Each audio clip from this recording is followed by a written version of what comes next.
Hi, it's Robert Mendelson, Fractional CMO here in beautiful Montreal, welcoming you to another episode of the Fractional Pros Canada podcast.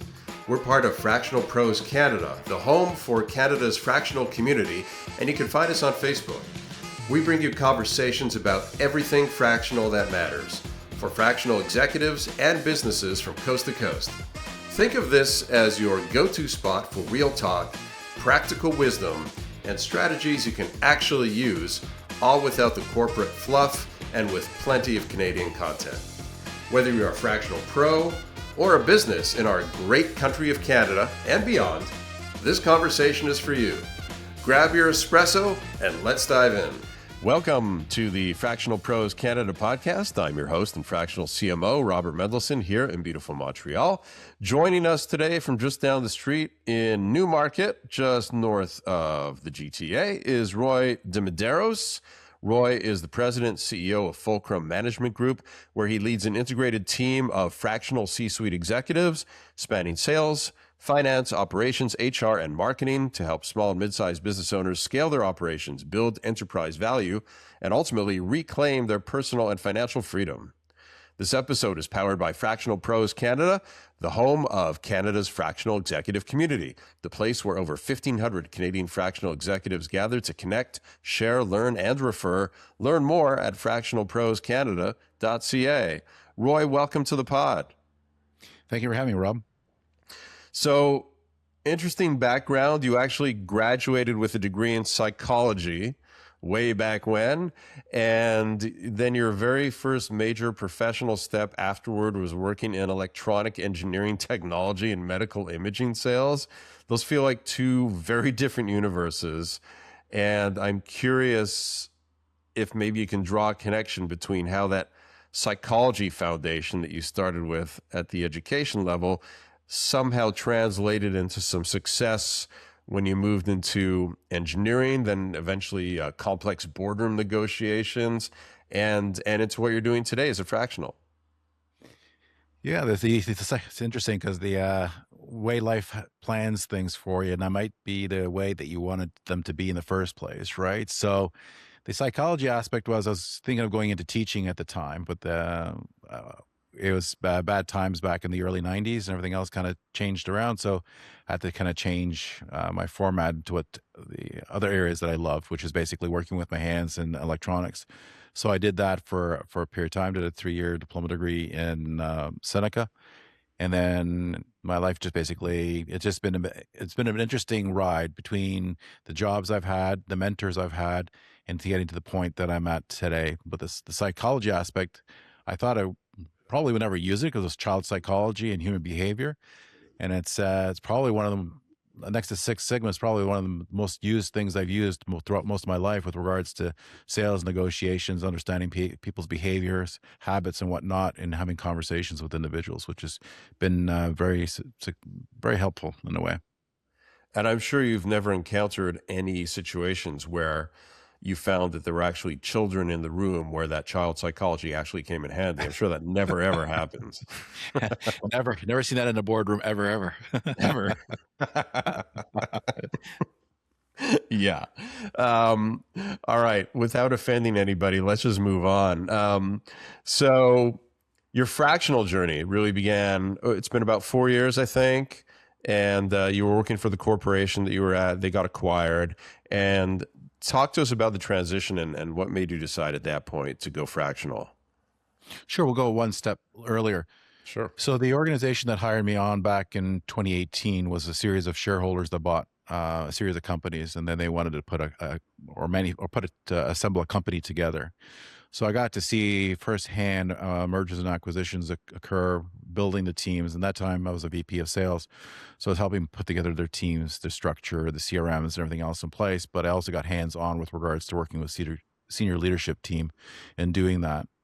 And then we scaled the business within the 3-year period. And then we got acquired by a large corporation out of Chicago.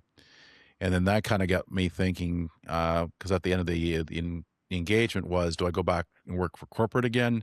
Do I go find another series of individuals to go work with? Or do I start something different? And then seeing the need that was in the marketplace with regards to small businesses not having the skill set And me coming close to what am I going to do for retirement because I was already in my late 50s. I thought, no, it might be a good time to kind of pivot and do something a little bit different. And that's when I met the fractional world. So fractionals back in 5 years ago wasn't that big in Canada, but it was significant in the US and other parts of the world. So I started doing some investigation, and then I thought this is probably something I want to try out. And so you make the decision, and what were the big challenges? What were the hurdles you ran into early on in the fractional journey that maybe you weren't expecting or were expecting, but surprised you in some way? Anything that was out of the ordinary that wasn't expected? Yeah, I think the hardest part was removing your corporate hat because you're working in a company and everything else, and you have a mindset with regards to working in a corporation, and then putting on your entrepreneurial hat. You're responsible for your marketing, you're responsible for your leads, you're responsible for a lot of things, and you don't have those resources to work on. So you're basically the resource of one, right? That took about 6 months to kind of realize that shift. And once the shift happened, and I started meeting with other people that are like-mindedness and some mentors and stuff like that, that kind of pivoted things and made things a little bit easier. Then I had my first client, and that kind of catapulted everything from there. And as a sales guy, if I can oversimplify your background and what you Yep. do, did you have an easier time of one of those big challenges that all fractionals have when they make the move, which is, you wake up the first day and you're like, oh, this is awesome. I'm a fractional now. I own my time. I choose my clients. C'est la belle vie, as we say in French, right? It's a beautiful life. And then a minute later, you start panicking because you're like, oh my God, I don't have any clients. How That's right. do I get clients? So as somebody with a sales background, was that any easier for you? Did you kind of know where to start because you come from that sales background? I think the discipline part really helped out, right? Because on the sales side, you're responsible for a number, you're responsible for outcomes, and you basically have to put together the processes in place to do the meetings and closure and everything else. And the same thing here, like you said, I'm my own boss. I could take it off and go play golf or go be outside and kind of panic later on. But that discipline helped me right from the start with regards to starting putting some of the structure in place, putting the KPIs and everything else that I needed to measure, and holding myself accountable. Which was, if I didn't do that, I probably wouldn't be here today. And where did you start looking for business? Were you calling up old contacts from the corporate world? Were you doing cold outreach? Talk to us about what the kind of the marketing side of that looked like. Yeah, so I affiliated myself with a company called Sales Acceleration. So they had a proven methodology with regards to how they went out to market and how they trained the fractional VPs of sales. So I started with them up front, and ideally it was all meeting with referral partners. So meeting with other fractionals, meeting with other individuals within the market space, introducing who you are and what you do, and starting to build that relationship. So I can probably tell you for the first 6 months, it was back-to-back meetings, 8 to 10 hours a day, continuously for a series of period of time. Meeting with probably, I think I met with more than 800 people by that time. 6 months was over, and then shrinking that group from 800 to 100 down to 30 to a group of 15, 20 people that you can work with on an ongoing basis. Nice. That sounds like the classic. What I preach is building up a network of referral partners. So, Correct. referral partners who are actually going to refer you a few times a year. And that math sounds very similar to, the math I talk about often is you start with 200 coffee conversations, and then it whittles down from there. And ultimately you get, 7 or 8 referral partners who you've now built up a trust and know relationship with, and Right. you're both willing to refer each other actual warm leads that either you have had as clients, or you have as clients, or people who have had as clients. So Correct. that seems to be the winning formula that I hear over and over again repeating itself. Yeah. And then some of my clients too have been past individuals that I work with in corporate as well. They started something, or they went to another corporation and they needed some gaps, and they've reached out and asked me to do some fractional work for them as well. So it comes from a lot of places. And then lately, we've been doing a lot more outreach to company specific because about 98% of the companies don't have social media. They're not on any systems. They're whatnot. They're kind of in a kind of an island on their own, so they're not aware of a lot of stuff that we're doing. So we're trying to bring that outreach to them as well. So you decided to build your entire model around what you call Freedom Engine, the Freedom Engine for owners, which really addresses the reality that a lot of SMBs are completely trapped inside their own operations. They're working in the business, not on the business. And so, from what you've observed, what is the number one issue that these types of businesses have? One is the ability or the I guess the skill set or the tools to help the founder expand or scale. And the other component is the founders letting go, trusting in their employees and trusting others to basically help run the business for them. Those are probably the two main ones when it comes to the founder side that I found. Now, there's other things that go with in regards to markets and everything else and cash flow and all that. But the predominant thing is it surrounds around the mindset of the founder. And really, those two are very related, right? Scaling often has to do with being able to let go and bring in other Correct. people who have pretty solid responsibility to make some decisions to help the company scale.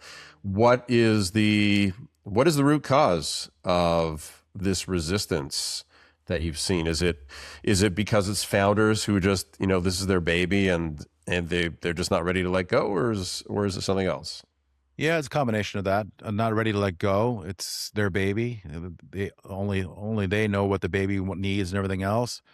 I think the other thing too is they've tried a few times and failed, and now they are a little more weary with regards to making the changes, or they're stuck. Some of them are really they get to the point they're overwhelmed, and they're not sure if they're going to need to go left or right, up or down.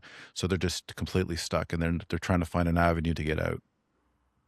So if you have a client, you take on a client and they're stuck, walk us through, like, what are the first things you do to help them get unstuck? Yeah, basically what we'll do is we take a look at them and ask a whole series of questions, right? And normally it doesn't take the first meeting, so we'll have a kind of introduction. They decide that they want to work with us, then we'll have a discovery set. We'll have about 2 to 3 discovery sessions. The first one we ask some basic questions, whatnot, build rapport, trust between myself and the owner, or my team with the owner. And then by the second and third conversation, they're already kind of telling us everything that's going on, the missed family events, certain things that are going on in their life, the stresses that are going on, the everything kind of falling on their plate, and then we start looking at the areas of the business. So in the usually look at three things. So it's either finance, operations, or sales.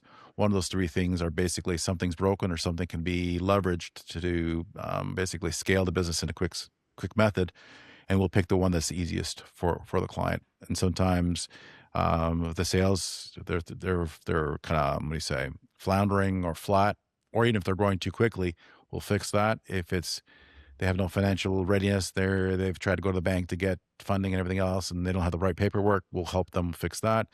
And sometimes it's basically communication and operations within the organization, right? The founder is basically the bottleneck for everything: customer service, shipping, receiving, deliveries, you name it. The individual's probably doing pretty much everything, wearing multiple hats. And what we try to do the next is see which hats we can take away quickly to start showing impact to the owner, and then we start working on some of the more difficult hats as we work through the process with them.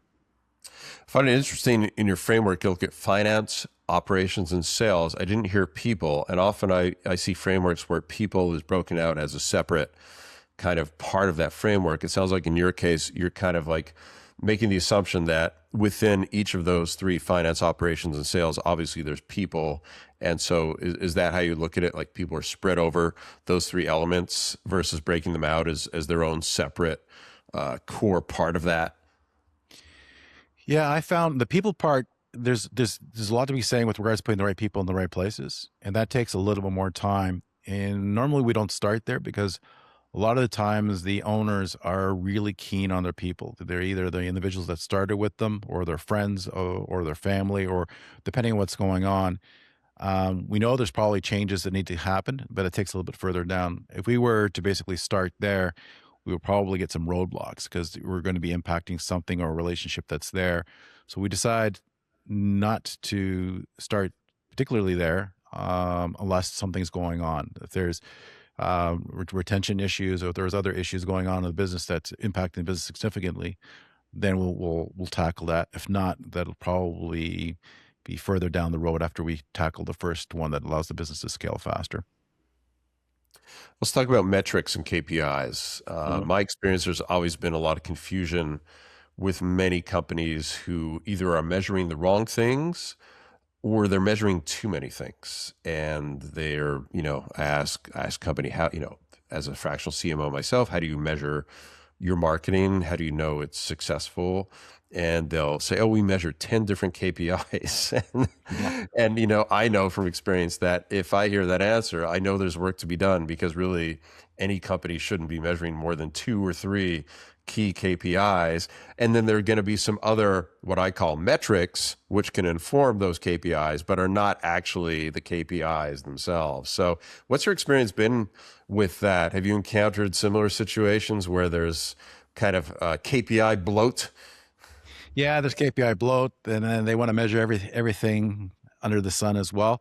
And normally we say on the leadership team, we want to measure what's going to make what's going to catapult the business forward, right? So certain things, like the number of clients outreached and all these things, wouldn't come up at the leadership level. They'll probably come out at the sales level, or even some of the outreaches and everything else on the marketing side would be at the marketing level. And then we elevate up with regards to what that looks like. But you're right. Normally we'll stick within 5 KPIs, the ones that actually matter the most for the CEO and for the leadership team that's driving the business forward. And then some of the lower hanging fruit, we bring them down to the different departments: operations, finance, sales, and even there, it's usually about 5 KPIs that we're driving as well, that kind of mirror up or feed into the 5 KPIs that are at the leadership team. And in your experience, are those 5 KPIs generally the same? Is there like or a small bucket where there's maybe 10 and it's usually 5 of those that fit any particular company? Yeah, it depends. It just depends what's going on within the organization, right? In the KPI, sometimes if there's things going on we want to measure, or if we want to make changes to, we'll measure those for a period of time. Then we'll drop them off and bring something else in. It's on the scaling side. Or if it's just general, usually the 5 will stick. Um, and it's basically a monitoring and who's going to be accountable, who's going to feed the KPIs. The other thing too is if we're looking at interdepartmental, we want them to be aligned with each other so that there's no silos and everything kind of smooths, or everybody kind of rows in the same direction as well. I was doing a little digging into your history, and in past roles before you became fractional, you were doing things like designing what they call a complete circle of protection sales model, using deep frameworks like the Miller-Hyman to protect product margins by 10 to 15%. But in the fractional world, where you're working with smaller clients typically who don't have a number of years to slowly roll out, a corporate initiative, a big framework like that, how do you take those same principles of a complex sales framework and strip it down into something that's leaner, meaner, and easier to implement into a mid-market or small, medium-sized business that can be executed a lot faster? Yeah, within our group, we took a look at a lot of business structure systems that are out there. We actually aligned ourselves with a product called EOS, the Entrepreneurial Operating System. And we pretty much use that as the foundation for every business that we work with. So we'll bring them, structure it, and it covers pretty much everything with regards to the vision, mission of the organization, accountability with regards to the teams, communication, and it creates a cadence within the organization that emulates similar to what you find in a corporate environment, but at a smaller scale, You, which is unique. you focus a lot on exit planning, businesses who want to exit one day, and that's a major pillar of what you work at. And I often encounter a lot of owners who think that exit planning is, you wake up in the morning like, oh, you know what? I think I want out. So I'm going to dedicate the next 6 months to getting ready to exit and sell the business so I can retire. What's wrong with that thinking, Roy? Well, for one thing, you're probably not going to get the valuation you thought you're going to get for the company, and you may not have the money to retire that you thought. Um, the other issue is 70% of the businesses that go out for sale don't sell, only out of 30. And in even that, out of that 30% that do sell, probably 20% don't get the evaluation or the revenue they thought they were going to get at the sale, and only 10% because they planned and prepared for it will get what they felt it was fair for the business, right?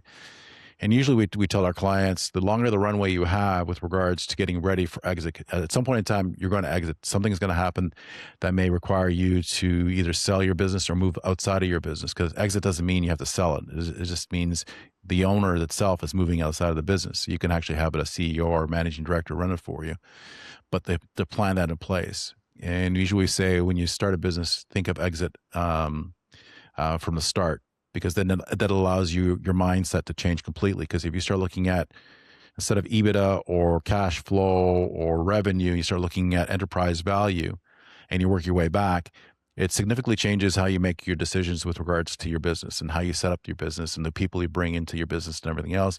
Because you know that enterprise value is going to give you the revenue that you need with regards to retirement at that point in time.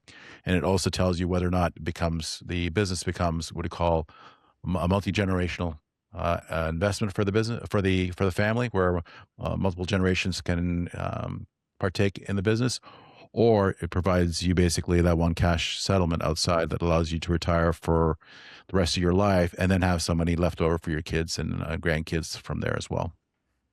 And I think one of the mistakes a lot of businesses and founders make is they only think about exit planning a few years down the road, and they don't realize the value of building a business that you're planning to exit from day one. Because even if you're only exiting in 10 or 20 years, or maybe never, having the mindset of building a business with the goal that one day I'm going to exit means that you're going to put systems in place and structure in place from day one, which is going to make your business just better in many ways, even if you don't ever exit. Correct. And it allows you, if you want to go on vacation, or allows you if your daughter or son is having a recital somewhere, or you want to take a couple of days and go do something with your wife, right? It gives you that freedom to be able to do that, knowing that you have a group of individuals back at the office that's going to be working in your business, right? The role of founder switches from in to on, which then is a completely different mindset as well, and it's a lot more fun for the founder too if they can get there. Working on the business instead of in the business. Correct. So your firm takes a bit of a different approach than most fractionals. You put together a whole team of fractionals. You got CFOs, COOs, CMOs, sales, and this is a bit of a different offering that is lesser known, but obviously there's perhaps more value that you're bringing to a client than just an independent fractional. You're able to not just provide a plumber, but also, a roofer, an electrician, if you want to use that Yeah. kind of analogy. What does that look like as far as an onboarding cadence when you take on a client? Is it typically starting out with just one of those fractionals, or are your engagements typically a number of fractionals that are already getting together and working with that client from day one? Yes. So it depends on the size of the organization and then the revenue that they have and what's going on. If it's a small organization, we'll probably bring one. We talked about finance, operations, and sales. We take a look in the area that probably can leverage the organization the quickest. So we'll bring in either a COO or CFO or a CRO to start with, and then we start putting that cadence in place and the structure in place. And then as the business starts to scale, we'll bring in the next individual to work with the client. What I found when I was doing, I guess the VP of sales or fractional VP of sales or CRO position, is I was going in and working with clients, but I can go in and fix the sales issues or sales problems. But if the operations wasn't fixed or finance wasn't aligned or other parts of the group or logistics wasn't aligned, all of a sudden you reach another, or the founder, you could reach another pinch point. So I thought, you know what, wouldn't it be amazing to have a whole bunch of people that work together, are aligned, think the same way, can be trusted, have the 30 plus years experience that's been vetted, and you bring them into an organization and you can help that business basically and pull them in and pull them out when you need them to help that business scale on an ongoing basis. And that's where Fulcrum and the advisory group got put together. So we have a team of fractionals that we work on the business value, and then we got third party individuals we work with regards to the financial side of what we call the financial readiness. So capital gains taxation, all the paperwork you need with regards to either for the bank for credit or for sale. And then we got the founder side with regards to working with wealth management. So they have kind of an idea what they're going to look like at the end of all of this journey that they have, right? Do they keep everything in one asset, which is the business? Do they diversify into different types of assets? What does that look like? But like I said, the longer the runway they have, the better the outcomes and the outlooks are for the founder. What has your experience been with companies as far as how they perceive what they know about fractionals in Canada in particular? Are there any misconceptions that you run into a lot? Is there a lot of explaining you need to do to business leaders about what fractionals are and how they add value? Yeah, I'd say with us 5 years ago, it was a little more difficult because fractionals were just basically starting, and everyone kind of knew a fractional CFO, but they didn't really know the other components of the fractional world. 5 years later, it's a little bit different, but sometimes you have to sit down with the client, and they're trying to wrap their head around an individual coming in 1 day a week, working with them, and how's that going to be impactful to the business, right? But the interesting thing is you're bringing this person who's got 30 plus years of experience. He doesn't really need any ramp up time. And what that person, he or she could do in 1 day's worth of work is sometimes more than what a brand new person coming in can do in 5 days, right? Because they'll know what the structures they need to build. They know what they have to put together in place, and they're already putting it all together for you in a very short period of time. And they're already driving the business where it needs to go and working with you.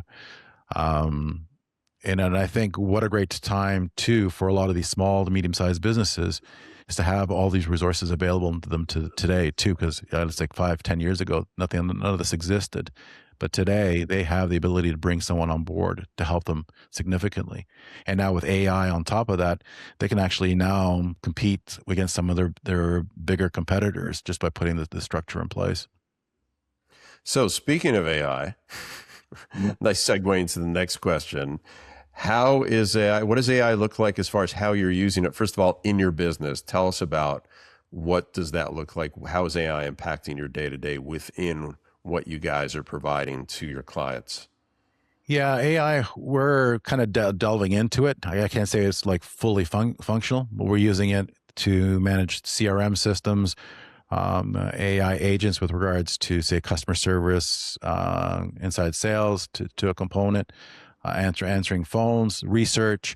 So there's a lot of components with regards to AI that we're using today. And we're now kind of looking at it for the financial side as well with regards to creating all the financial spreadsheets and whatnot. I would say AI 5 months ago or 6 months ago, to where it is today, it's been leaps and bounds. And we're starting to see a lot more value coming out of those systems, which is going to allow us to do a lot more automation, a lot more kind of the day-to-day stuff that kind of lands on people's desks. We can probably eliminate a lot of that with AI, and we're looking at how do we do that without impacting the staffing. So if you've got a business that's growing and you've got a certain amount of staff, you could probably, instead of hiring more individuals, you could probably augment the staff that you have today and get the mundane day-to-day tasks that they do. Let AI do that and let the individuals do what they do best. And then with regards to growing your business. And what are you seeing as far as the temperature of businesses that you're working with and their approach to AI? What's the split between those who are, I don't know, are there any left who are dead set against it and have no AI? And then there's the tranche, which is, we want to get AI, we're experimenting with it, but we're not quite sure where we're going. And then there's the other side of it, which is we're all in on AI. We've let some people go. We've assigned everybody in our business an AI assistant. What are you seeing as far as that split looks like with the businesses you're working with? Good question. Actually, I was having a call this morning, especially with an M&A firm, and then we started talking about AI as well. So 70% of the businesses are kind of wary about AI. 30% are adopting and they're looking at it. They're trying to figure ways of how to put it in their business. And then we broke it down into, I guess, generations. So the boomers will not look at AI whatsoever. They like to deal with a person. So that group will probably won't touch it. You got the Gen X's that are probably will dabble in it. Some of the younger ones will probably look at it. And then you got the millennials that are all in. So this is the group we started talking about, that they're where we used to go and flip houses and buy a house and give it a facelift and everything else. These individuals are going out and they're buying small businesses. They're putting all the AI, they're putting on the infrastructure, they're putting automation, they're bringing it up to the current standards, and they go out buy another one or two businesses, put them together, merge it, and then within 5 years they go out and they basically build an enterprise, and they're selling it. And AI is a big component of that. So it's amazing. One thing I can tell you, a lot of businesses today still haven't joined in with regards to social media or putting into those mechanisms in place, and they've been able to get away with it without having to do that. But AI is going to change things, and I bet if businesses don't start incorporating or looking at it or start utilizing it, well, a lot of businesses within 18 months will be the competition side will probably outcompete them significantly with AI, and cost-wise and margins and everything else that come along with it. It's interesting you say that the millennials are all in, because all the studies that we're reading now are saying about 2/3 of the general population, including millennials, are actually against AI. And there's a growing trend of being anti-AI and being, all the bad stuff about AI, and we don't want AI. And it's interesting in the business world, I'm sure that's different, but I always try to reconcile, if it's different in the business world, how can that be if the people who are working in the businesses, and there's a good portion of them who are millennials, are just regular people who actually in their personal lives may be very anti-AI, and they may be feeling like they're obligated to adopt it within the company they're working in because they need to, otherwise they're out of a job. But they're actually internally, their moral compass is like, there's something wrong with this. And I always wonder how that's being reconciled in the workplace. Yeah, I guess in our world, we work with entrepreneurs, right? So if you look at the entrepreneurial spirit and that skill set you need to have, it's probably 1% of the population that has that capability. And if you look at them and what they do and how they drive their business, there's sometimes they're trendsetters. They basically break a lot of molds or do a lot of disruption, which basically goes against what probably their age group or other age groups would do, right? So these individuals are thinking differently, they're operating differently, and they're foreseeing things in advance a lot differently than other individuals. AI as a whole, it's a scary thing, but it has the capability. I was talking to the group this morning. There's some positive things and there's some negative things. But on the positive thing, on the creativity side, it has the ability to, if the human spirit pulls on its creativity and the ability to do what it does, what we used to do back, say, in the 18th century and 19th century with regards to inventions and innovations and stuff like that, if we were to kind of pull on that, we can expand the human race within the next 5 years using AI, because AI could basically boost all that information and build things a lot quicker with regards to how we put things together, right? And then it's on the creative side. But everyone's kind of thinks about Terminator and all those other movies and stuff like that. They always look at the negative side. So it just depends who runs it, what they're looking for, and how it's used. There's some positive things about it. There's some negative things about it. I guess the unfortunate thing is it's here and it's moving forward and it's moving fast. And as you can see, every 5 months, actually less than that, things are expanding. Where, say, ChatGPT was 5 months ago, where it is today, world, and the next 5 years, and Elon Musk is bringing robots and AI operated drone. It's gonna be an interesting world. Are we moving too fast? Maybe. We'll see what happens. I think it's out of the can, so we'll wait and see what happens with the world. But I think it'll change. It's changed us, and it's going to change things as we move forward. I had a bit of a reality check moment a few days ago. A friend of mine, her daughter, who's in just finishing up school here in Montreal in the system, who's 18, She tells me she just got a summer job. She's going to be working for a hospital, and she's going to be entering data. She's going to be doing data entry, entering, data into an Excel sheet. And I said, are people still actually doing that? Because in my world, people don't do that anymore. AI does that. You don't give that to a person to do. That's below what any human should be doing today. And then it made me realize what I just said. And I made a big assumption that the whole world has now understood that AI does basic tasks like data entry and no human should ever do it. No, that's actually not true. The adoption is not where it is in my head. And it's an interesting perspective to be brought back to reality. I feel sometimes maybe I'm in too much of this echo chamber where I'm all in on AI, and most people that I'm interacting with every day also are all in on AI. But the reality is that not every business is all in on AI. No, they're still waiting to see. A lot of them are still worried with regards to the information that's being put in there. They also know that they're going and interacting with it. They're training it as well. So yeah, it's no different when the computer came out. Well, back when laptops came out, when cell phones came out as well. So there's all these things that are disruptors to how we do things and the way we do things, and AI is the same thing. I know AI is going to be probably a bigger disruptor than, say, the cell phone, because the cell phones disrupted GPSs, cameras, doing emails and phones. It did a lot of things, but AI is going to disrupt a lot more, and our educational systems are basically going to be disrupted the most, because now you have to adopt what the humans, the way they think and everything else next, right? So it's not going to be towards work, but it's probably going to be more entrepreneurship, more towards innovation, thought, creativity, and everything else is probably the areas that are probably going to be pushed the most. And there's a lot of creative people out there. If you look at what's being used with AI and the creativity out of AI, it's amazing to see. Yes, and it's always fun to go down the AI rabbit hole in these discussions, but we're going to pop back up out of it.